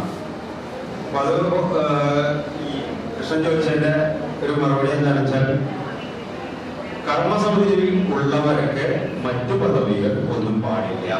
ജില്ലാ തലത്തിലോ കേന്ദ്ര തലത്തിലോ എക്സിക്യൂട്ടീവ് കമ്മിറ്റികളിൽ അംഗമാവുന്നതാണ്. പക്ഷേ മറ്റു ഭാരവാഹികൾ ഒന്നും പാടില്ല. സംസ്ഥാന കമ്മിറ്റി അംഗമാവാം, പക്ഷേ സംസ്ഥാന സെക്രട്ടറി ആവാൻ പാടില്ല. ഉപസമിതി അല്ല, കർമ്മസമിതി അവിടെയാണുള്ളത്. അവർക്ക് ഇവിടെ പാടില്ല. സ്വാഭാവികമായും ഇത് നഷ്ടപ്പെടും താഴെയുള്ളത്. ഇനി വേറെ ഒരു സംശയം വരാവുന്നത്, ഉപസഭയിലെ ജില്ലയിലെ കൗൺസിൽ അംഗമായി തെരഞ്ഞെടുത്തു. ആ അംഗം ജില്ലയിലെ ഭാരവാഹിയായിട്ട് അടുത്ത കൊല്ലം ഉപസഭയിൽ നിന്ന് ജില്ലയിലേക്ക് വിട്ടില്ല, കൗൺസിൽ അംഗം ആക്കിയില്ല എന്ന് വിചാരിക്കാം. സ്വാഭാവികമായിട്ടും ആ ജില്ലാ ഭാരവാഹിത്വം ജില്ലാ സെക്രട്ടറിയായ ദേവനെ അടുത്ത കൊല്ലം ഉപസഭ വിട്ടില്ലെങ്കിൽ ദേവന്റെ ജില്ലാ സെക്രട്ടറി സ്ഥാനവും പോകുന്നതാണ്.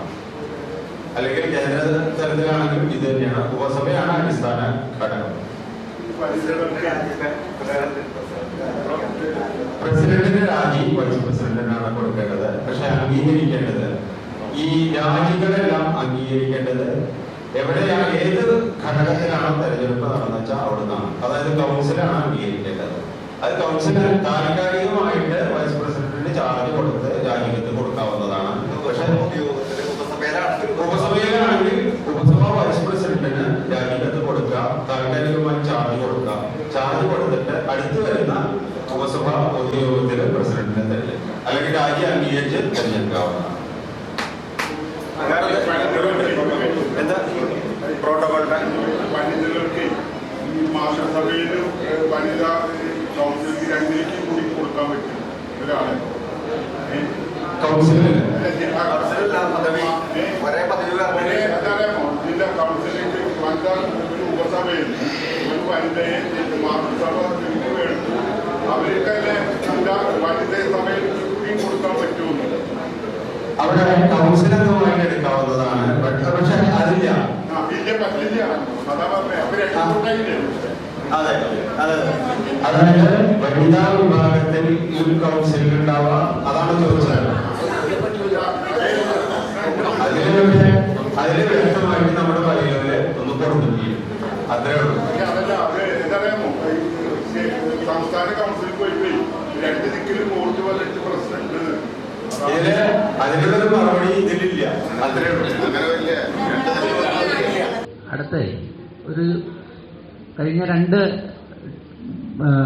ഭരണസമിതി കേന്ദ്ര കമ്മിറ്റിക്ക് മുമ്പ് വളരെ ശക്തമായ രീതിയിലും ഒക്കെ ഉപസഭാ തലം മുതൽ അറിയിപ്പുകളും ഒക്കെ കിട്ടിയ ഒരു വിഷയം ഉണ്ടായിട്ടുണ്ട്. എല്ലാ കണക്കുകളും ഉപസഭാ കണക്കുകളും ഓഡിറ്റ് ചെയ്യണമെന്നും യോഗക്ഷേമ സഭയുടെ ഓഡിറ്റ് സെല്ല് ജില്ലാ തലത്തിലും ഉപസഭാ തലത്തിലും വന്ന് ഓഡിറ്റ് ചെയ്തിരിക്കണം എന്നും വളരെ നിർബന്ധമായും പല സ്ഥലത്തും ചെയ്തതായിട്ടും ഒക്കെ റിപ്പോർട്ടുകൾ കേട്ടു. എന്നാൽ പല സ്ഥലത്തും വന്നിട്ടുമില്ല. ഇതേമാതിരി തന്നെ 2 ടേമിന് മുമ്പുള്ള ഭരണസമിതി ട്രസ്റ്റുകൾ ഉണ്ടാക്കുന്നുണ്ട്. പല പുതിയ ട്രസ്റ്റുകളൊക്കെ ധാരാളം നമ്മൾ ചർച്ച ചെയ്തിട്ടുള്ളതാണ്. ഇപ്പോഴും ആ ചർച്ച നടന്നുകൊണ്ടിരിക്കുന്നുണ്ട് തോന്നുന്നു. അപ്പം ഇങ്ങനെയുള്ള ട്രസ്റ്റുകൾ വളരെ ത്യാഗം സഹിച്ച് പല എന്താ പറയുക ചർച്ചകളൊക്കെ കൂടിയിട്ട് നടത്തി ട്രസ്റ്റുകൾ ഉണ്ടാക്കുന്നുണ്ട്. കുറേ കഴിഞ്ഞാൽ ട്രസ്റ്റുകൾ ചത്തുപോവുക കാണുന്നുണ്ട്. ഇപ്പോൾ ആ 3 കൊല്ലം പുതിയ ട്രസ്റ്റുകൾ ഉണ്ടാക്കുക. ആ പുതിയ ട്രസ്റ്റ് കഴിഞ്ഞാൽ 3 കൊല്ലം കഴിഞ്ഞാൽ അതിൻ്റെ ഐസ് നശിച്ചു പോവുക, വേറെ ഒന്നും ഉണ്ടാക്കുക. ഓരോ കമ്മിറ്റിക്കും പറ്റാവുന്ന രീതിയിലൊക്കെ ഉണ്ടാക്കുന്നില്ല. അങ്ങനെയുള്ള ഒരു നടപടികൾ നമുക്ക് എന്തെങ്കിലും നിയന്ത്രിക്കാനോ അല്ലെങ്കിൽ വേണ്ട രീതിയിൽ അത് പ്രവർത്തിപ്പിക്കാനോ ഉള്ള എന്തെങ്കിലും നടപടികൾ ബൈലോയിലുണ്ടോ? ബൈലോയിലെ ഈ ഓഡിറ്റിങ്ങിനെ കുറിച്ചൊന്നും പ്രത്യേകിച്ചൊന്നും പറഞ്ഞിട്ടില്ല എന്നാണ് എൻ്റെ അറിവ്. എങ്ങനെയാണ് നമുക്ക് അതിനെക്കുറിച്ച് കാണുന്നത്? ഈ ഓഡിറ്റിങ്ങിനെ സംബന്ധിച്ച് നമുക്ക് എങ്ങനെ വേണം എന്നുള്ളത് ബൈലോ പ്രകാരമല്ല തീരുമാനിക്കുന്നത്. കാരണം എന്തറിയോ, ഇതേപോലെ ഇന്ത്യ ഗവൺമെന്റ് പാസാക്കിയ ഓരോ ട്രസ്റ്റുകളായാലും ചാരിറ്റബിൾ സൊസൈറ്റികളായാലും ഒക്കെ ഇന്ത്യ ഗവൺമെന്റ് പാസാക്കിയവരുടെ അടിസ്ഥാനത്തിലാണ് ഓഡിറ്റിംഗ് നടത്തുന്നത്. അവർ ഓഡിറ്റ് റിപ്പോർട്ടിൽ തന്നെ പ്രത്യേകം ലോസ് എന്നിട്ടാണ് അവർ റിപ്പോർട്ട് തരുന്നത്. യോഗക്ഷേമ സുഖ കമ്പനി ആക്ട് അനുസരിച്ചാണ് ആദ്യം രജിസ്റ്റർ ചെയ്തത്. രണ്ടാമത് രജിസ്റ്റർ ചെയ്യുന്നത് കമ്പനി ആക്ട് അനുസരിച്ചല്ല. 76 രജിസ്റ്റർ ചെയ്ത് അന്ന് നിലവിലുണ്ടായിരുന്ന ഇന്നത്തെ ചാരിറ്റബിൾ സൊസൈറ്റി ആക്ടിന് ബദലായിട്ട് അന്നുണ്ടായിരുന്ന നിയമപ്രകാരം സൊസൈറ്റി ആക്ടാണ് അന്ന് രജിസ്റ്റർ ചെയ്തത്. പ്രധാനമായിട്ടുള്ള ഒരു കാരണം NSSഉം SNDPയും കമ്പനി നിയമപ്രകാരമാണ്. ഇത് നമ്മൾ NSSലും SNDPയിലും കാണുന്നത് ചില വ്യക്തികൾ അല്ലെങ്കിൽ ചില കുടുംബങ്ങളിലേക്ക് അവരുടെ ചില വ്യക്തികൾ ദീർഘകാലം അതിന്റെ ഭാരവാഹിയായിരിക്കുന്നു. അതേപോലെ പിന്തുടർച്ച അവരുടെ കുടുംബാംഗങ്ങൾക്കാണ് വരുന്നത്. നേരെ മറിച്ച് യോഗക്ഷേമ സഭയിലെ അന്നത്തെ ദീർഘവീക്ഷണമുള്ള നമ്മുടെ ആൾക്കാരുടെ ശ്രമഫലമായിട്ടാണ്. കാരണം ജനാധിപത്യ രീതിയിൽ തന്നെ യുവജനോത്സവം നിലനിൽക്കണം എന്നുള്ള ഇതനുസരിച്ചാണ് ഈ ചാരിറ്റബിൾ സൊസൈറ്റി ആക്ട് അനുസരിച്ച് രജിസ്റ്റർ ചെയ്തത്. കാരണം സ്ഥിരമായിട്ട് ആർക്കും അതിൽ തുടരാൻ പറ്റില്ല. നേരെ മറിച്ച് NSSലോ SNDPയിലോ ഭാരവാഹികളെ മാറ്റണം എന്നുണ്ടെങ്കിൽ ഒരുപാട് ബുദ്ധിമുട്ടുകളുണ്ട്. ഒന്നത് ഈ ഓഡിറ്റിങ്ങിന്റെ കാര്യത്തിൽ അത് ഞാൻ അത് പറയാൻ കാരണം കമ്പനി ആക്ട് അനുസരിച്ചുള്ള ഓഡിറ്റിങ്ങും ഇതനുസരിച്ചുള്ള ഓഡിറ്റിങ്ങും തമ്മിലുള്ള വ്യത്യാസമുണ്ട്. ഇതില് നമ്മൾ ശരിക്കും നിയമപ്രകാരം നമ്മൾ 12AA എന്ന് പറഞ്ഞ ഇൻകം ടാക്സ് രജിസ്ട്രേഷൻ എടുക്കുക, അതേപോലെ ATK എടുത്തു കഴിഞ്ഞാൽ യുവസഭയ്ക്ക് ഇതേപോലെ ഉപസഭാ തലത്തിലുള്ള കണക്കുകൾ ജില്ലയിലേക്ക് കൊടുത്ത് ജില്ലയിലെ കൺസോളിഡേറ്റ് ചെയ്ത് സംസ്ഥാനത്തേക്ക് കൊടുത്ത് സംസ്ഥാനത്തിന്റെ കണക്ക് കൺസോളിഡേറ്റ് ചെയ്തിട്ട് വേണം നമ്മുടെ അധികാര സ്ഥാനങ്ങളിൽ ബോധിപ്പിക്കാൻ. പക്ഷെ ഇങ്ങനൊരു പലർക്കും അത് വേണോ വേണ്ടേന്ന് ഒരു സംശയം, പിന്നെ കിട്ടുമെന്നുള്ള സംശയം, ഈ 12A രജിസ്ട്രേഷൻ നടക്കുമെന്നുള്ള സംശയമുണ്ട്. ഞാൻ ചെയ്താൽ പല ബുദ്ധിമുട്ടുകളുണ്ട്. കാരണം കണക്കുകളുടെ സംഖ്യ ഒരുപാട് കൂടി പോകുമ്പോൾ സ്വാഭാവികമായിട്ടും നമ്മൾ ചില ടാക്സുകൾ കൊടുക്കേണ്ടി വരും. അപ്പൊ അങ്ങനെയുള്ള സംശയം തീരാത്തത് കൊണ്ട് ഇപ്പോഴും ഉപസഭാ തലത്തിലുള്ള കണക്കുകളും ജില്ലാ തലത്തിലുള്ള കണക്കുകളും സംസ്ഥാന തലത്തിലേക്ക് കൺസോളിഡേറ്റ് ചെയ്തിട്ട് അധികാര സ്ഥാനങ്ങൾക്ക് ബോധിപ്പിക്കുകയില്ല. അത്രേ ഉള്ളൂ. അത് വേണോ വേണ്ടേ എന്നുള്ളത് ഇപ്പോഴും സംശയം തീർന്നിട്ടില്ല. ഈ തെരഞ്ഞെടുക്കപ്പെട്ട ഭാരവാഹികളെ നമുക്ക് ഏതെങ്കിലും നിലയ്ക്ക് അദ്ദേഹത്തിന്റെ പെർഫോമൻസ് വൈസോ എന്തെങ്കിലും ഒഴിവാക്കണമെന്ന് നമുക്കൊരാവശ്യം വരികയാണെങ്കിൽ എന്തെങ്കിലും പ്രൊവിഷൻ ഉണ്ടോ? പ്രൊവിഷൻ ഉണ്ട്. ഇതില് തെരഞ്ഞെടുക്കപ്പെട്ട ഭാരവാഹികൾക്കോ അല്ലെങ്കിൽ ആ ഭരണസമിതിക്ക് തന്നെ എതിരെ അവിശ്വാസ പ്രമേയം കൊണ്ടുവരാൻ പറ്റും. ഈ അവിശ്വാസ പ്രമേയം കൊണ്ടുവരണമെന്നുണ്ടെങ്കിൽ 50 കുറയാത്ത അംഗങ്ങൾ ഒപ്പിട്ടുകൊണ്ട് ആ ഭരണസമിതിക്കെതിരെ അല്ലെങ്കിൽ ഒരു വ്യക്തിക്കെതിരെ, പ്രസിഡന്റിനെതിരെ, സെക്രട്ടറിക്കെതിരെ വേണമെങ്കിൽ അത് പ്രവർത്തനം ശരിയല്ലാന്ന് തോന്നുകയാണെങ്കിൽ ആ കൗൺസിൽ അംഗങ്ങൾ, ഉപസഭയിലാണെങ്കിൽ പൊതുയോഗം അംഗങ്ങൾ, ഏത് അംഗത്തിനും 50 ആൾക്കാർ ഒപ്പിട്ടിട്ട് അവിശ്വാസ പ്രമേയം കൊടുക്കുക. അത് പ്രസിഡന്റിനെതിരെയാകുമ്പോൾ നമ്മൾ ഇതിൽ വ്യക്തമാക്കാത്തൊരു വിഷയമുണ്ട്. ആർക്കാണ് കൊടുക്കേണ്ടതെന്നുള്ളൊരു വിഷയം ഇതിൽ പറഞ്ഞിട്ടില്ല. പക്ഷെ സ്വാഭാവികമായിട്ട് പ്രസിഡന്റിനെതിരെയാകുമ്പോൾ വൈസ് പ്രസിഡന്റിനാണ് കൊടുക്കേണ്ടത്. അവിശ്വാസ പ്രമേയം ഇത് കൊടുത്തു കഴിഞ്ഞാൽ 50 പേരെ ഒപ്പിട്ട് കൊടുത്തു കഴിഞ്ഞാൽ അത് ആ സമിതി ചെയ്യേണ്ടതെന്ന് വെച്ചാൽ 15 ദിവസത്തിന്റെ ഉള്ളിൽ പൊതുയോഗം വിളിച്ച് അവിശ്വാസ പ്രമേയം ചർച്ച ചെയ്യണം. ചർച്ച ചെയ്തിട്ട് ആ കൗൺസിൽ അല്ലെങ്കിൽ പൊതുയോഗം ഭൂരിപക്ഷ തീരുമാനപ്രകാരം ആളെ പുറത്താക്കാവുന്നതാണ്. എന്നാൽ ഇയാൾക്ക് തന്നെ കേന്ദ്രത്തിലൊരു അച്ചടക്ക സമിതി രൂപീകരിക്കാൻ പറഞ്ഞിട്ടുണ്ട്. ബൈലോയിൽ പറഞ്ഞിട്ടുണ്ട് 5 അംഗങ്ങളുള്ള ഭാരവാഹികളായ 5 അംഗങ്ങളുള്ള അച്ചടക്ക സമിതി രൂപീകരിക്കാൻ പറഞ്ഞിട്ടുണ്ട്. അവർക്ക് പരാതി കൊടുക്കാവുന്നതാണ്. ആ പരാതി അന്വേഷിച്ച് അതിൽ വല്ല, കാരണം വ്യക്തിവൈരാഗ്യം വെച്ചിട്ടാണോ എന്നുള്ളത് അറിയില്ലല്ലോ. അപ്പൊ അതിലെന്തെങ്കിലും പരാതി ഉണ്ടെങ്കിൽ വ്യക്തമായ കാരണങ്ങളില്ലാതെയാണ് പുറത്താക്കിയാലും നിയമപ്രകാരമില്ല. കാരണം ഒരാളെ പുറത്താക്കുമ്പോൾ ആദ്യം അവർക്ക് വിശദീകരണം കൊടുക്കാൻ ശ്രദ്ധിച്ചാണെങ്കിലാണ് ഞാൻ പറഞ്ഞത്. ഒരു വ്യക്തിയെ ഇതേപോലത്തെ വ്യക്തികളെ പുറത്താക്കാം, സഭാംഗങ്ങളെ പുറത്താക്കണമെന്നുണ്ടെങ്കിൽ അയാളുടെ വിശദീകരണം ചോദിച്ച് കൗൺസിൽ യോഗം ചേർന്ന് അയാളെ പുറത്താക്കാവുന്നതാണ്. പ്രസിഡന്റിനെതിരെ അല്ലെങ്കിൽ ആ കമ്മിറ്റിക്കെതിരെ തന്നെ അവിശ്വാസ പ്രമേയം ചർച്ച ചെയ്യാൻ ഇതാണ് 50 അംഗങ്ങളുടെ അല്ല 50% ഒരുപാട് കൂടും. അപ്പൊ 50 അംഗങ്ങൾ അല്ല അത് പറയുന്നത് 50% അല്ലെങ്കിൽ അല്ല 25% ഭൂരിപക്ഷം തീരുമാനിക്കാൻ പറഞ്ഞുതരാം, എഴുതി വെച്ചിട്ട്. ഇനി ഇതില് ഒരു കാര്യം പറയാനുള്ളത്, ഈ ഭരണസമിതികളിലെല്ലാം 10% സംവരണമുണ്ട്. വഴി നമ്മള് സ്ത്രീ ശാക്തീകരണം പറഞ്ഞാൽ പോരാ. ഇവിടെ പഞ്ചായത്ത് തെരഞ്ഞെടുപ്പുകളിലൊക്കെ പഞ്ചായത്ത് രാജ് ആക്ട് പ്രകാരം സംവരണം ഏർപ്പെടുത്തി. അതിലെത്രയോ മുമ്പ് സംവരണം ഏർപ്പെടുത്തിയ ഒരു സംഘടനയാണ് യോഗേശ്വരസഭ. ഈ ഭരണസമിതികളിലും കൗൺസിൽ യോഗങ്ങളിലും കൗൺസിലിലുമൊക്കെ 10% സ്ത്രീകൾക്കും 10% യുവജനങ്ങൾക്കും സംവരണമാണ്. അത് നിർബന്ധമാണ്. ഒരു ഉപസഭാ വാർഷികം നടക്കുമ്പോൾ സംസ്ഥാന പ്രസിഡന്റ് ഒന്ന് ഉദ്ഘാടനം ചെയ്യുമ്പോൾ ജില്ലാ കമ്മിറ്റിയെ അറിയിക്കാറുണ്ടോ? അല്ലെങ്കിൽ അറിയിച്ചിട്ട് വേണ്ടേ സംസ്ഥാന പ്രസിഡന്റിനെ വിളിക്കാൻ? നിയമങ്ങളും അതേപോലെ രണ്ടു തരമുണ്ട്. ഈ തുടർന്നു വരുന്ന ചില നടപടിക്രമങ്ങൾ എന്ന് പറഞ്ഞു കഴിഞ്ഞാൽ അത് മുഴുവൻ നിയമമായി പോകുന്നില്ല. അല്ലെങ്കിൽ എന്താ പറയാ, നിയമം അങ്ങനെയില്ല.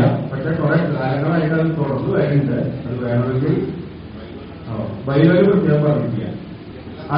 അത് നമ്മുടെ സംഘടനയിലുണ്ട്. പക്ഷെ നിയമത്തിലില്ല, ബൈലോയില്ല മാത്രം. അടുത്ത പ്രോട്ടോകോളാണ്. പ്രോട്ടോകോളിനെ പറ്റി ഞാൻ ചുരുക്കത്തിൽ പറഞ്ഞു. ഈ പ്രോട്ടോകോൾ പ്രശ്നം പ്രധാനമായിട്ടും വരുന്നത് യോഗങ്ങളിലാണ്. അപ്പൊ യോഗങ്ങളിൽ ഉള്ള അധ്യക്ഷൻ അപ്പൊ ഒരു ഓർഡർ പറഞ്ഞല്ലോ പ്രോട്ടോകോള്. ആ ഓർഡർ അനുസരിച്ചായിരിക്കണം യോഗങ്ങൾ നടത്തേണ്ടത്. കൂടുതൽ എന്താണ് വ്യക്തത വെച്ചാൽ പ്രസിഡന്റിന്റെ പ്രോട്ടോകോള്, അതിന് താഴെ ജനറൽ സെക്രട്ടറി, അങ്ങനെയുള്ള protocol. President, vice president, general secretary, അങ്ങനെ പോകുന്നു. അപ്പോ ഒരു എക്സിക്യൂട്ടീവ് അംഗത്തിന്റെ പവറാണോ പോഷക വിഭാഗങ്ങൾക്കുള്ളത്? അതെ, എക്സിക്യൂട്ടീവ് അംഗങ്ങളുടെ സമാനമായ പവറാണ് ഈ പോഷക സംഘടന ഭാരവാഹികൾ. സംസ്ഥാന തലത്തിലാണെങ്കിൽ കേന്ദ്ര നിർവാഹക സമിതി അംഗങ്ങളുടെ തുല്യമായിട്ടുള്ള പദവിയാണ് വനിതാ യുവജന വിഭാഗം ഭാരവാഹികൾക്ക്. ജില്ലയിലും അതേപോലെ. ഒരു കാര്യം കൂടി പറയാം. ഉപസഭാ പ്രസിഡന്റ് ജില്ലാ കൗൺസിൽ അംഗമായി എന്ന് വിചാരിക്കാം. ആ ഉപസഭാ പ്രസിഡന്റ് സ്ഥാനം നഷ്ടപ്പെട്ടു കഴിഞ്ഞാൽ സ്വാഭാവികമായും ജില്ലാ കൗൺസിൽ അംഗത്വവും നഷ്ടപ്പെടുന്നതാണ്. അതിന് വേണമെങ്കിൽ ഒരാൾക്ക് തന്നെ 2 കൗൺസിൽ അംഗത്വം എടുക്കാവുന്നതാണ്. പക്ഷെ ഇത് പാടില്ല. പക്ഷെ നമ്മുടെ ബൈലോയില് അത് പാടില്ല എന്ന് പറഞ്ഞിട്ടില്ല. അങ്ങനെ എടുക്കുന്ന പലരും സംസ്ഥാന തലത്തിൽ, കാരണം പൊതുവേലൊന്നും അങ്ങനെ കാണാറില്ല, പക്ഷെ സംസ്ഥാന തലത്തിൽ ഇഷ്ടംപോലെ കാണണ്ട. കാരണം കുറച്ചൊക്കെ ഈ നമ്മുടെ ഉപസഭയിലും ജില്ലയിലൊക്കെ സ്ഥാനങ്ങൾ അടിച്ചേൽപ്പിക്കുന്നതാണ്. നേരെ മറിച്ച് സംസ്ഥാന തലത്തിൽ അതല്ല, പോരാടിയിട്ടൊക്കെയാണ്. ഏതൊക്കെ തരത്തിൽ പോരാടുണ്ടോ അറിയില്ല. എല്ലാ തരത്തിലും നേർവഴിക്ക് അല്ലാതെയും ഒക്കെ പോരാടിയിട്ടാണ് എടുക്കുന്നത്. അപ്പൊ സ്വാഭാവികമായിട്ടും അവരിപ്പോ ജില്ലാ സെക്രട്ടറിയോ പ്രസിഡന്റോ വന്നു കഴിഞ്ഞ് അവര് സ്വന്തം നിലയ്ക്ക് വേറെ കൗൺസിലംഗത്തും കൂടി അവിടെ ഉണ്ടാവാറുണ്ടായി. തെറ്റ് നിയമപ്രകാരം തെറ്റല്ല. പക്ഷെ ഇത് പ്രത്യേകം പറഞ്ഞില്ല. വനിതാ യുവജന വിഭാഗങ്ങളിലുള്ള കൗൺസിലുകൾ അവതരണം മാറുന്നവർ പറ്റുപറ്റിയെന്നത് പറഞ്ഞില്ല.